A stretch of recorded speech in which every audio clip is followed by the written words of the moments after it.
Good morning and welcome to my video on how people are motivated to overcome social stigmas that they hold. Stigmas are strongly held social beliefs that are embedded in the world views of people, including their political and religious views. They can be very damaging and are difficult to change. This video looks at why people hold them, how they are motivated to change them, and how this knowledge can be applied. Social identity theory views stereotypes as comparisons people in groups make. Stereotypes form those points of difference that separate our group from other groups.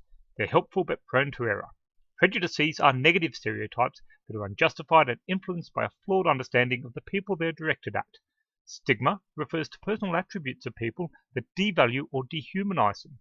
Dehumanization is one reason why otherwise rational people justify hatred and discrimination directed at others. As stigmas arise in the social setting, you'll see a lot of information aimed at breaking the social cycle of stigma. But this is not always the best approach, as it involves challenging the beliefs of people, and that can be counterproductive. Because stigmas are formed at the social level, it is wrong to blame individuals for the stigmas that they hold. Stigma is a big problem, often directed at the most vulnerable people in society. The World Health Organization views it as the single most important barrier faced by people with mental and behavioural disorders.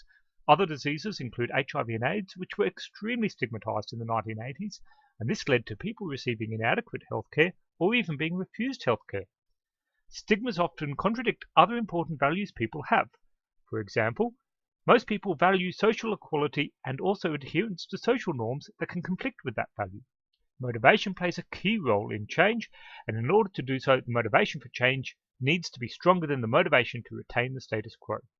It is theorized that people with a strong egalitarian-based motivation are more receptive to change, with these people drawing from an internal motivation. Best of all, it has been found that their social identity is just as strong as anyone else.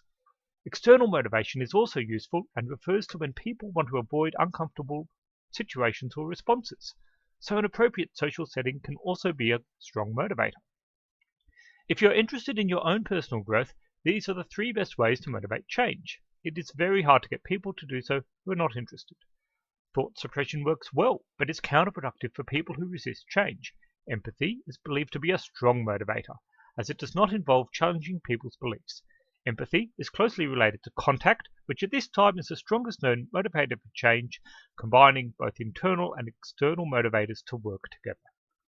Here, you see a World Health worker with an Ebola patient.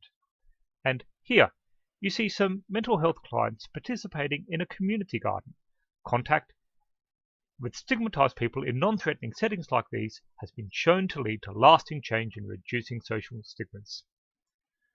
Thank you for listening. I hope the information presented is useful to you. Many further resources, including my book chapter, can be found in the description below.